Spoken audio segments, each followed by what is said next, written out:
Here is a Subaru Impreza. Before we get started though, let me give a quick shout out to Naya Motors Inc. for letting us use the car today to film the videos. They are a used car dealer here in Ottawa, Canada.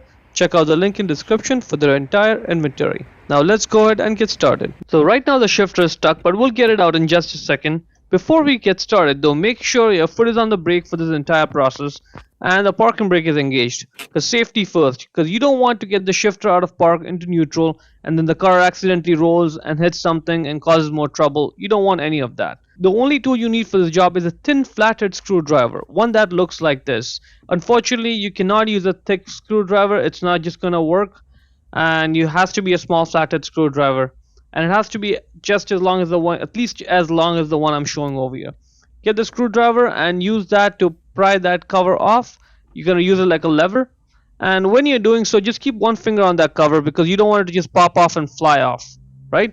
So just pry it out like that, get the cover off, and let's keep it somewhere safe. Now just to give you an idea of the length of the screwdriver is slightly longer than the key. This is what the length should at least be. If you have a longer one, that's better, but it has to be at least as long as this one. Now get it in position the way I'm showing, and once it's positioned, press it down. While it's pressed down, you can get the shifter out of park. I can move it to any position I want. The moment I let it go though, now it's stuck.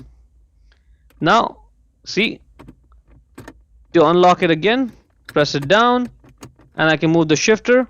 I let it go, it's stuck again. It's simple as that. Let's try it again. Push it down, I can move the shifter. Now as you see, my screwdriver is just long enough for this job. Unfortunately the key is not going to work, neither will a thick flathead screwdriver work. It has to be a small flathead screwdriver.